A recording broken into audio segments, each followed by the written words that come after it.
Hello and welcome to The Big Fight. Now, you have no doubt heard a lot about cash demonetization, not least on this show. After all, this is the third week in a row that we're looking at exactly the same issue. And plenty and thousands and countless hours hearing and discussing this on all TV channels. So, on this episode of The Big Fight, we've decided to come to the crux of the issue.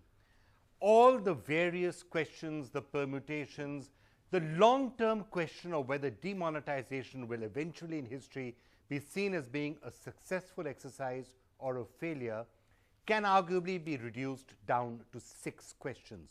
3 of them slightly technical questions and slightly more obscure questions, and 3 of them the questions that we've been debating with black money and disruption and so on and so forth.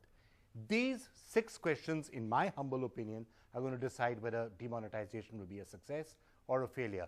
So I've gathered some of the top experts in the country and political voices in the Big Fight studio right now to help us find yes or no answers to these 6 crucial questions. So let me start off by first welcoming all the guests that we have out here. PN Vijay is with us again, spokesperson of the BJP, but also a very noted economist, been looking at the economic cell, looking at the markets, all that sort of a thing. Was with us last week as well, so great to have you back. We have Sushmita Dev of the Congress Party. Great to have you with us. And Dr. Surjit Bhalla, MD, Oxford Fund Management, has been helping us understand a lot of the permutations and the twists around this entire thing. Harsh Mander, writer and activist, has strong views on what is actually happening in rural India and where he thinks the real disruption is taking place. And also with us here in the studio, Meera Sanyal, former country executive and chairperson of the Royal Bank of Scotland, will also help us understand what the banking sector is doing and has had links with the political party as well, with the Aam Aadmi Party. So, you know, we've got political views and economic views all represented out here. All right, let me dive straight into it. So what are these 6 questions that I'm talking about? Let me start off with the first one. Will demonetization lead to a windfall gain for the RBI? Now, what do I mean when I say that? Remember, there are 14 lakh crore rupees worth of 500,000 rupee notes out there.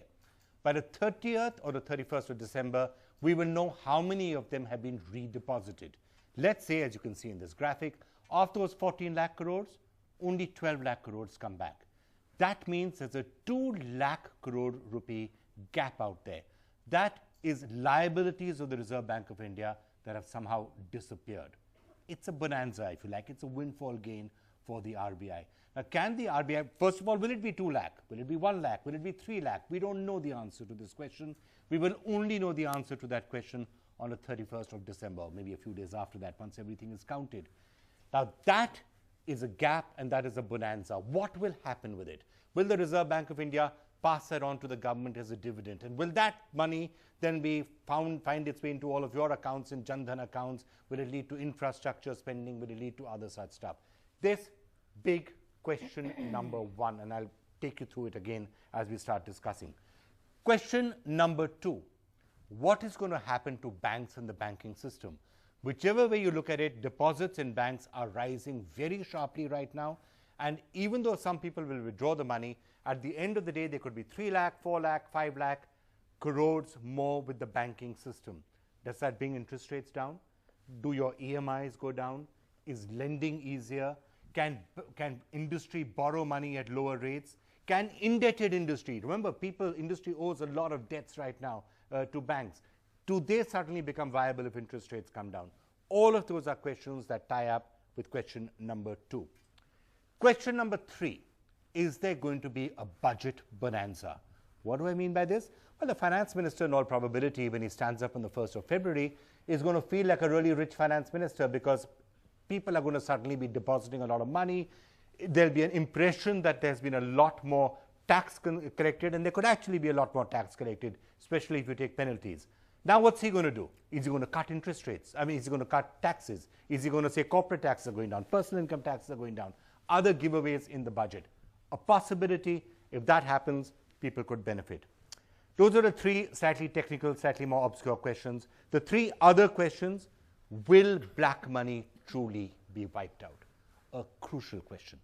Everyone out here, people have been standing in queues, happily, willingly. Well, by and large happily and willingly, because they say it's for a national cause. What's a national cause? Black money is going to be wiped out. All right. Is that going to happen?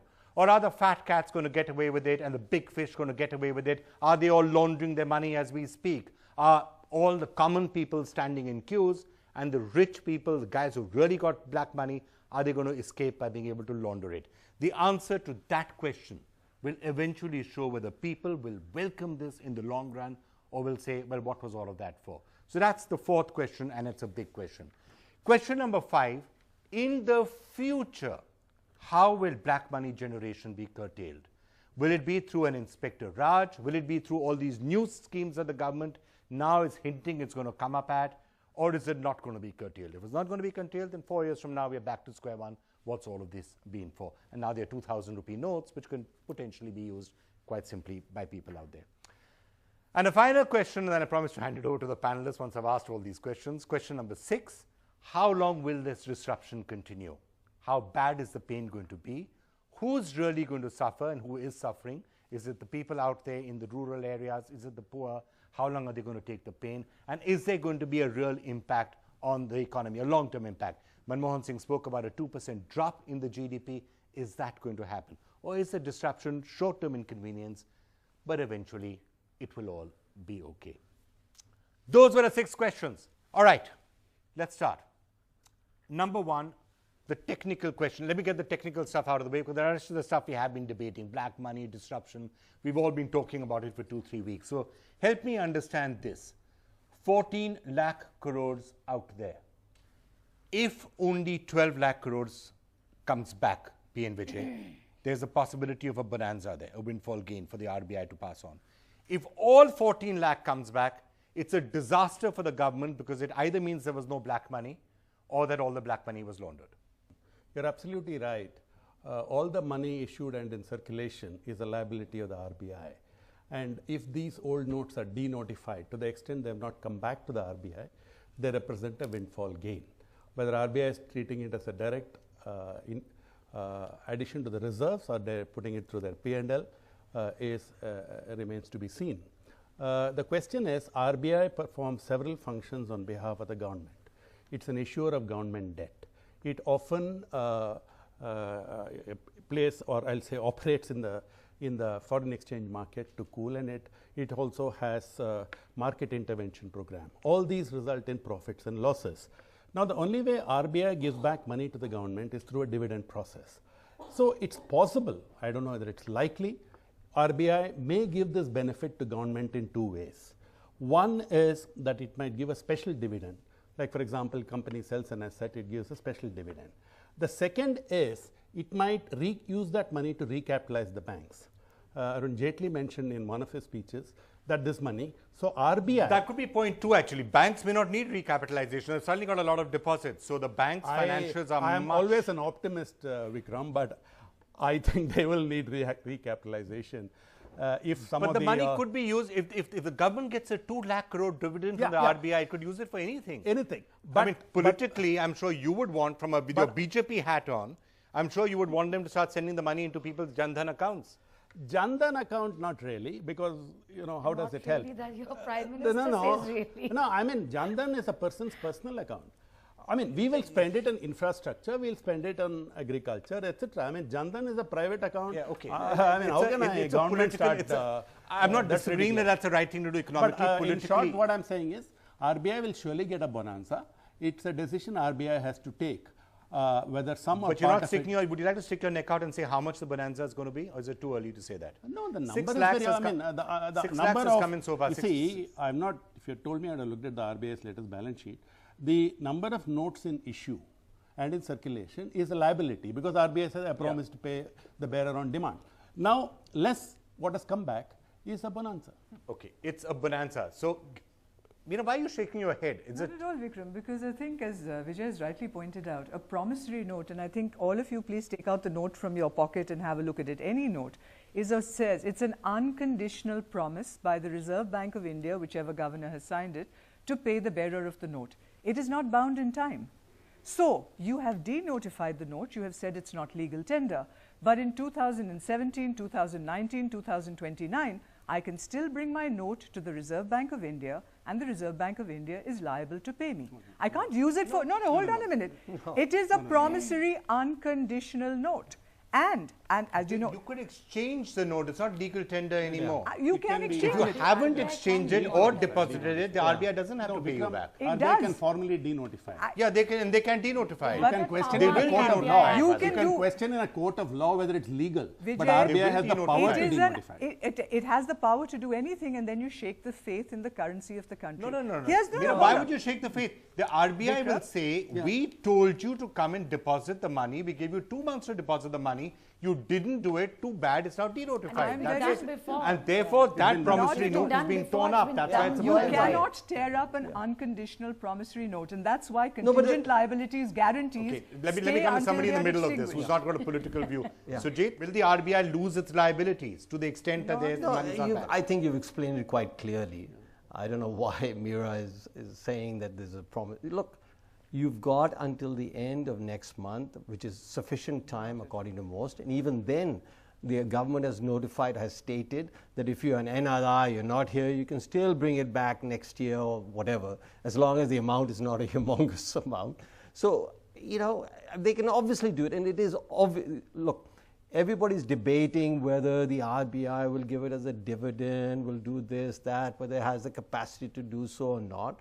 Bottom line is, what they've done, planning to do, is perfectly legal, is perfectly okay, and they will get a bonanza. I think very, very unlikely the bonanza is going to be less than about 2 lakh crores, and very, very unlikely it's going to be more than 4 lakh crores. Where it falls in between, I have no idea. But 2 lakhs to 4 lakhs is not bad. It's a decent No, amount it's of a windfall. bonanza to get. It's absolute.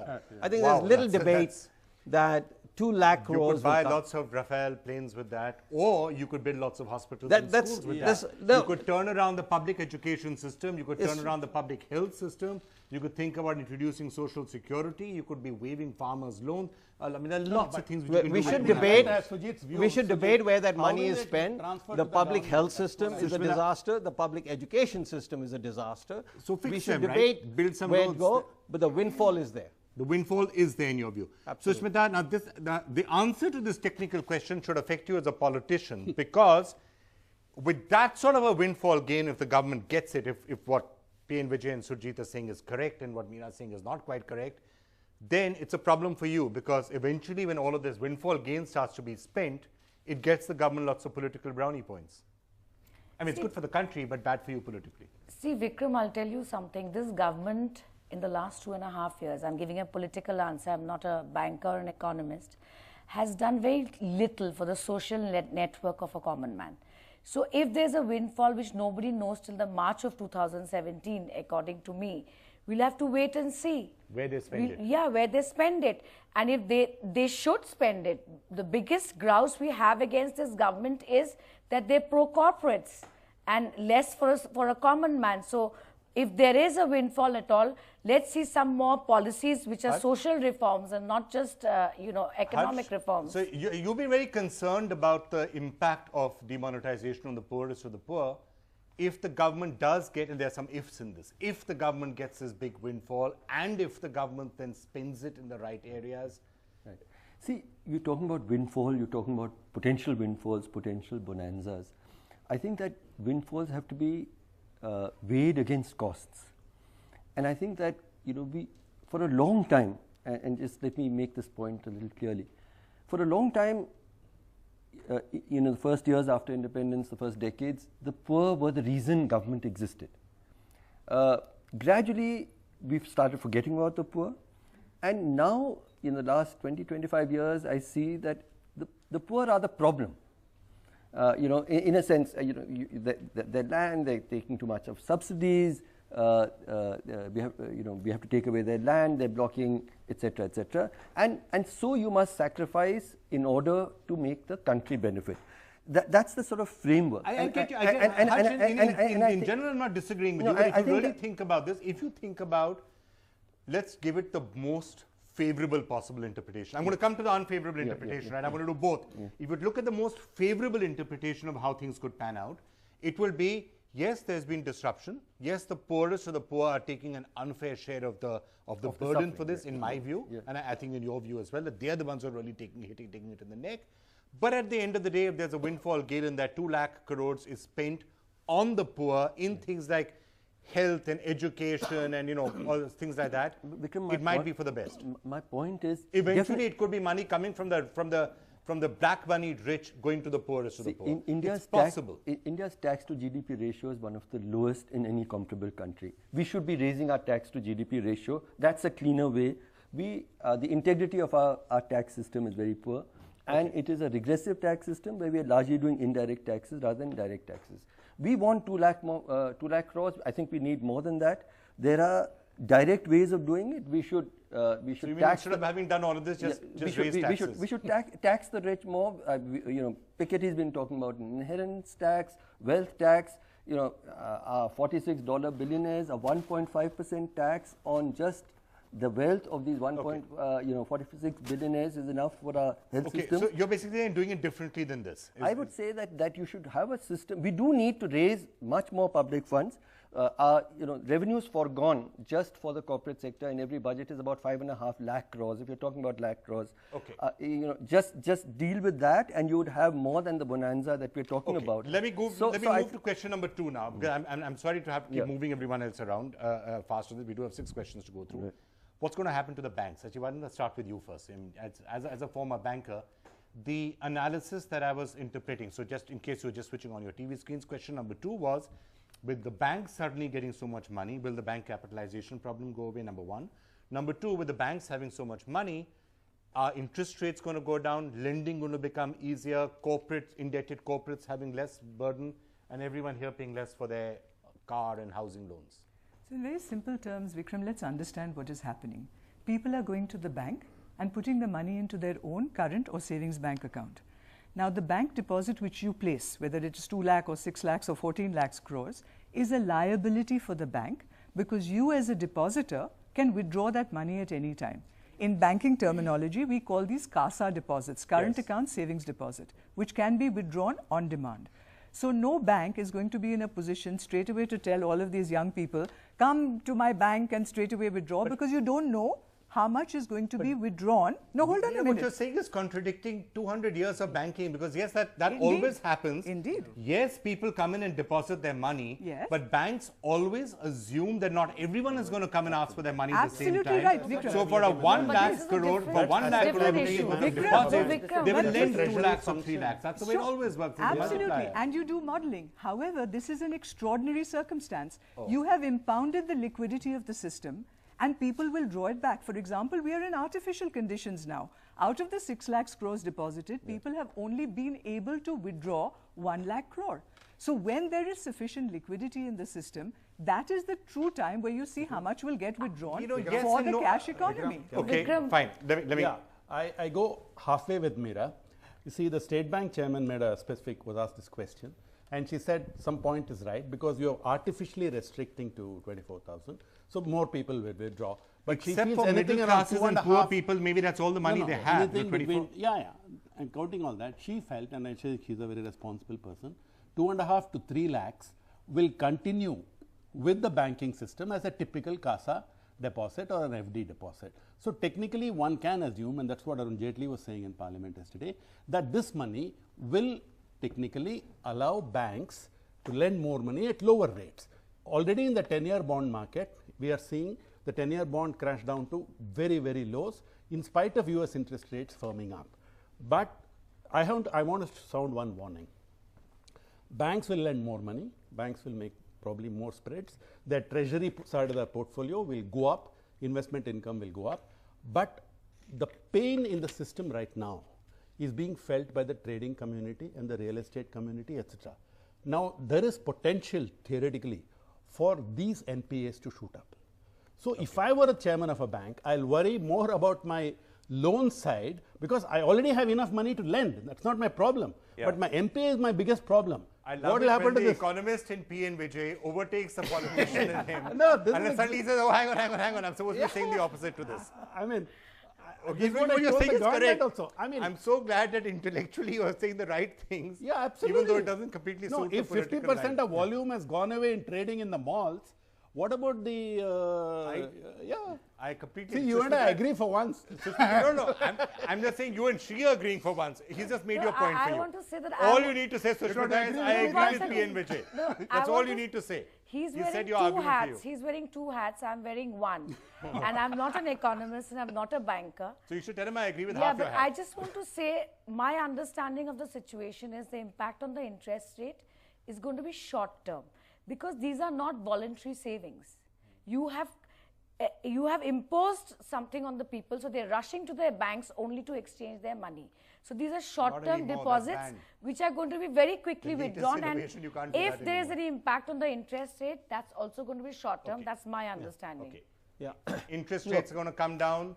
The entire indebtedness of the corporate sector, which is a huge problem, could that become better? Yeah. By the way, that's one issue I'm surprised that the Congress and others are not picking up on. They I should was say, coming to that. yeah, I'm surprised that they're not talking about this. the All of this has been NPAs. done to bail out industry, which is heavily indebted. No. Why am I giving them ideas? You Let confused us- me with all the surprised that somebody's technical not questions. responding. That's why I They don't have forgot much that part. ideas And let me state, question. I'm neither a banker nor a politician. I'm an economist, so I'll give you an economist answer. Interest rates, in any meaningful way, or over any meaningful tenure, the interest rates will come down if inflation comes down. If inflation stays up or goes up, interest rates will go up. This is, even older than deposits determining banking. So this is the oldest law in the books.